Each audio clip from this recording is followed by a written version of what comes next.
E vamos agora à entrevista do dia com Maria Lídia Flandoli.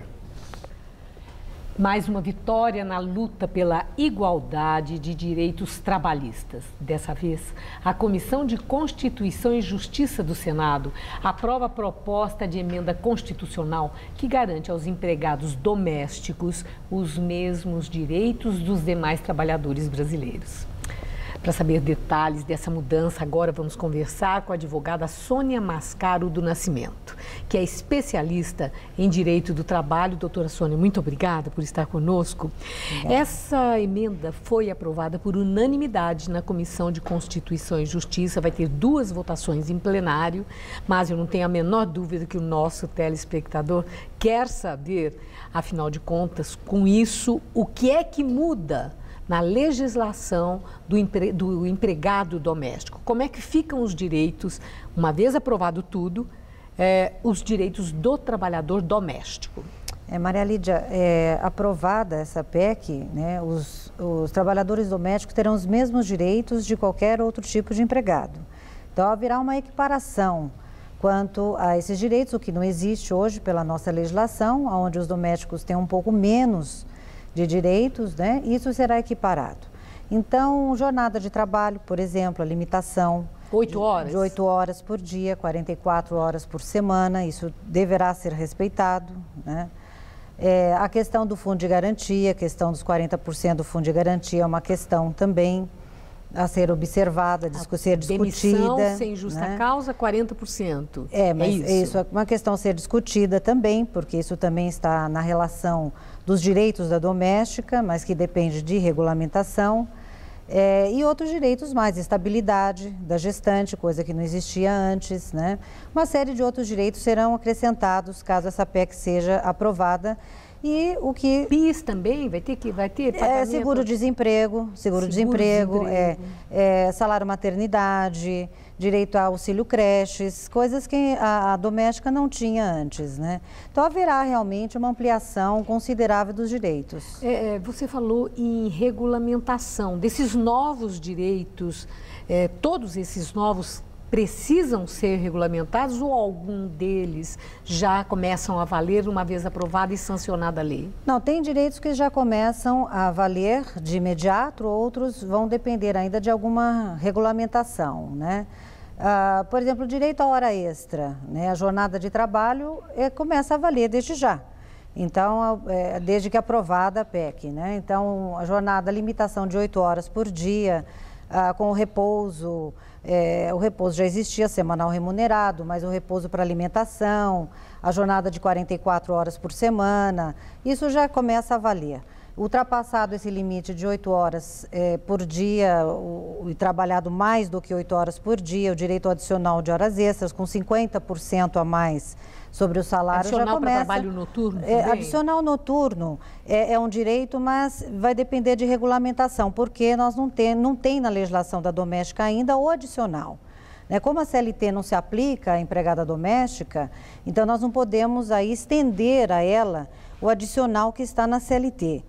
Porque ela está excluída da legislação da CLT, então depende aí de uma regulamentação para dizer qual é esse adicional, se é 20%, se é 30%, se é 50%. Houve uma grande discussão numa das ampliações dos direitos dos trabalhadores domésticos, que era referente assim à condição peculiar de quem trabalha numa casa de família, em que a pessoa muitas vezes dorme no emprego, então o empregador estaria oferecendo essa, vamos dizer, acomodação, um banho, o conforto, né, do quarto, etc. A alimentação, café, almoço e jantar, que seria o empregador que estaria oferecendo, e o outro trabalhador que trabalha em qualquer outra área não tem isso necessariamente, né? Então, vai haver, a lei prevê um tipo de compensação, algum tipo de compensação?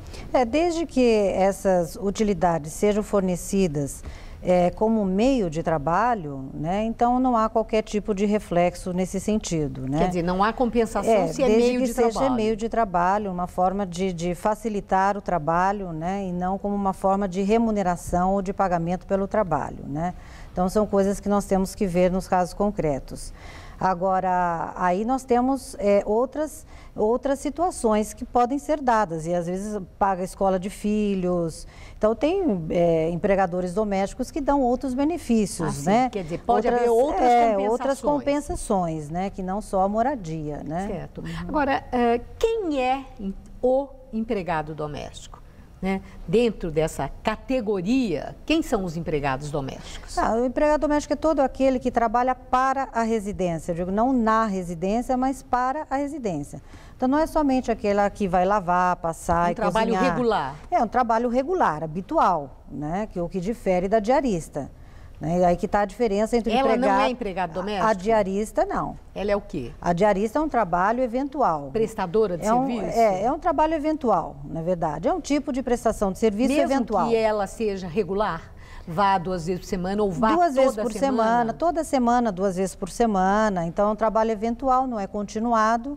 Onde segunda-feira trabalha para uma pessoa, terça-feira para outra residência, quarta-feira para outra, quinta-feira volta para a mesma isso da vale segunda-feira. Todo diarista, jardineiro, motorista? Todo diarista, todo. Desde que trabalhe. E não precisa registrar? Não, aí no caso não, porque não é empregado, né? A gente só registra quem é empregado, quem tem vínculo de emprego.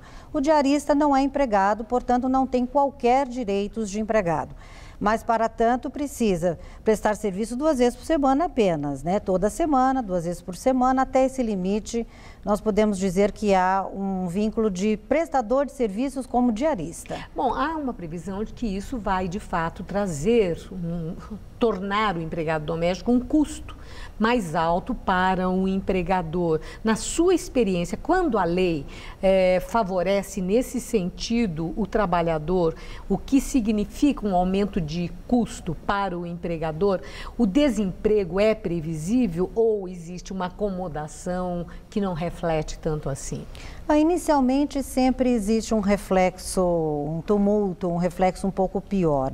Vai haver realmente vai onerar o empregador, isso não há a menor dúvida, né? E nós não podemos deixar de considerar que nós estamos aí falando em empregador doméstico, nós estamos falando em empregador, dono de empresa, né? Nós temos que considerar que o empregador doméstico não há finalidade lucrativa, nós estamos falando com uma população de classe média baixa. Mas prestam um serviço imprescindível.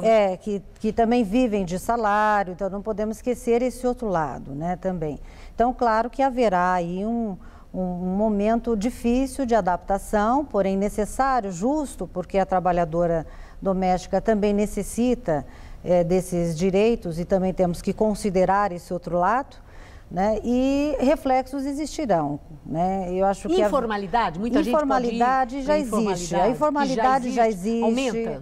Eu acho que pode ser que aumenta. Eu acho que aumentará a informalidade, na minha opinião. A informalidade poderá aumentar. Eu acho que poderá haver uma mudança de forma de contratação. Ao invés de se contratar empregados domésticos, passar a se contratar diaristas no lugar de empregado doméstico.